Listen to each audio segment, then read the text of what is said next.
Hey guys, welcome to the simple glam tutorial. Long overdue, but here it is. So today I'm just going through my normal routine.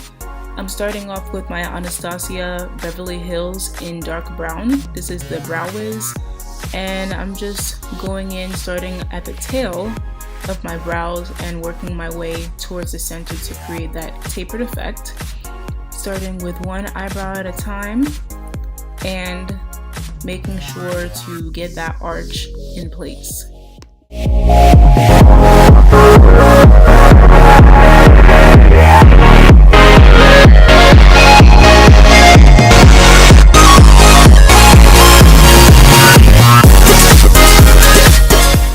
So now I'm going in with my Anastasia Dip Pomade in dark brown, and I do this to make sure that my tails of my eyebrows don't wipe off, because the Brow Wiz isn't really as waterproof as this dip brow pomade is. So that's what I do to kind of lock the job that I did in place earlier from the Brow Wiz.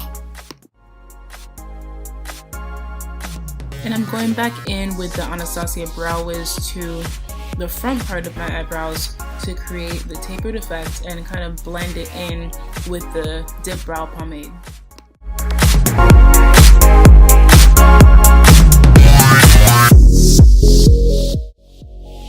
So now what I just did is use this Sephora brush cleaner to clean up the same angle brush that I use for the pomade, to use my MAC Studio Effects in NC 45 concealer to kind of just clean up under the tail end of my brow bone. And you can see it just kind of gives it more of a cleaner look. Some people do both ends, like both sides of the tail, but I just feel like it looks too drawn in if you do that, so I just do the under part.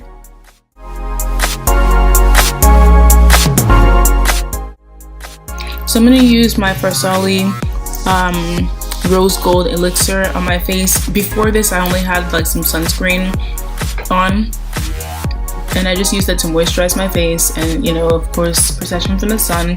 And this is the MAC Pro Longwear Concealer in NC 45. I just do that to kind of set the tone for what I'm going to have with my foundation and make sure that everything blends well under my eyes and like my T-zone, chin, and my temple area. So I'm just dabbing that in with the Beauty Blender. And I also put some on my eyelids too. Kind of just makes me look more awake, even if I don't want to put on any eyeshadow. But today I am going to go ahead and put on some eyeshadow, so it just helps enhance the look a little bit more. So now I'm going in with the Huda Beauty Fauxfilter Foundation in Gingerbread 430M. I believe this color was a little bit too bright for me, and my general idea of it is that it's just a little bit too thick and too much coverage, because I don't need all that coverage, and I just don't like feeling like I have makeup on when I'm wearing makeup, because it's not so lightweight, especially being down here in Florida and it's so hot. But the thing I did like about this foundation is the fact that it did have a pump, and you know, it's a really nice packaging and all that. But see, like as soon as I put it on, I was like, nah, this is not the right color. And the crazy thing about it is when I tried it in the store, it did seem like the right color, but I think I should have gone a little bit darker, or maybe, I don't know if it oxidized, because like later on in the day it seemed a little bit more my shade, but I didn't like the way it looked on my face. It looked a little bit too thick. But, you know, I just wanted to give it a try. I probably will be returning it to Sephora. But yeah, I just wanted to try something new. So I'm just going in with my Beauty Blender and working it into my face. I eventually ended up mixing it with my normal foundation, which is the Maybelline Fit Me Matte Poreless in 340 Cappuccino, just to make it a little bit more my shade. And now I'm going in with the Matchsticks Ridic, which is the peach shade, and Espresso, which is the browner shade for the contour. These are amazing. They've lasted forever. I've had them for months. I definitely recommend getting them.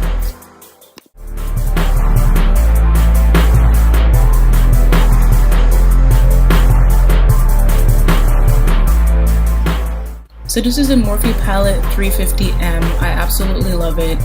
It's lasted me for literally 3 years now. I got it in fall 2016 and it has so many shades. I don't really use eyeshadow every day, so that's why it's lasted so long for me. But I'm just going in with like a nude shade of beige, and then I'm gonna add some more color.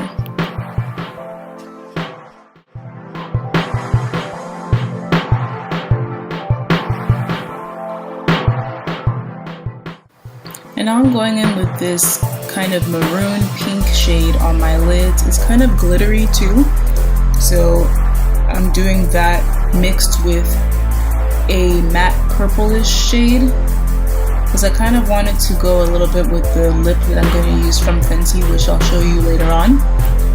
And it's kind of like a subtle glam in my opinion.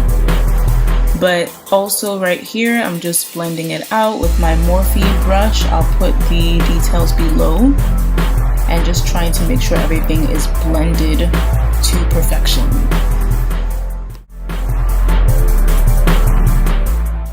So after building up the color, I am now adding a gold shade for the brow bone just to accentuate that highlight in that region. I think this is a perfect way to make your eyebrows pop after you're done with your eyeshadow. And just FYI, none of these colors are named at all. You'll see when you get the palette if you don't have it already. So now I'm going in with my NC 45 Studio Effects powder from MAC over the foundation. I find that this is a good way to lock it in, and since the foundation was so thick, I didn't even feel the need to use my setting powder, my Ben Nye setting powder, because I just didn't want to look like a pancake face.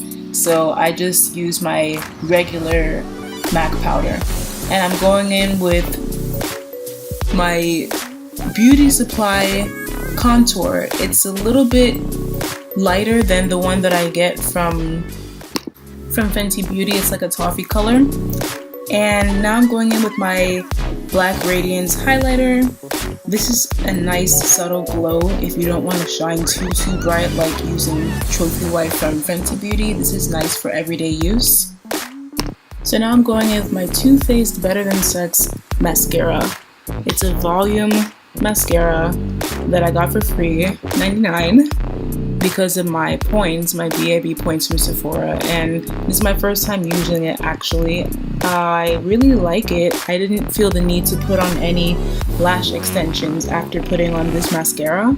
It just increased the volume, increased the thickness of my lashes, and I probably will be getting the regular size of this mascara at a later date.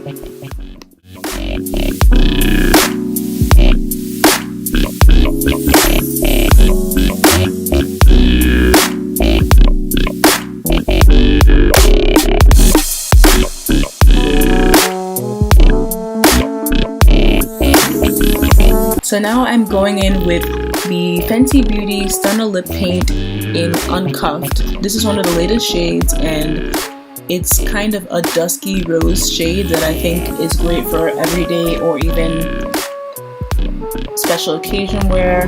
I really love the way that Riri's lip paints go on your lips. They're soft, they don't dry your lips out, and they are long lasting. It's supposed to be 16 hours of wear.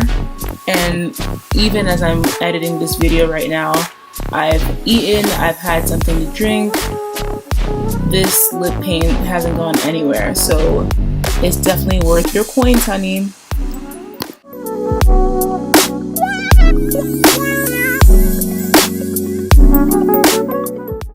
So now I'm just going under my bottom lashes with my NC 45 Studio Effects powder, just to clean up the area a little bit from any fallout that I might have had before, and just tuning up with my rose water from Sephora and fanning it all out.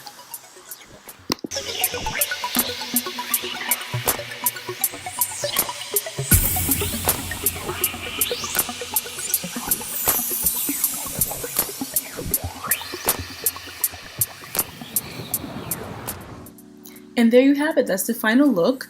A nice simple glam. So subscribe, like, comment, and keep posted for more tutorials. Deuces!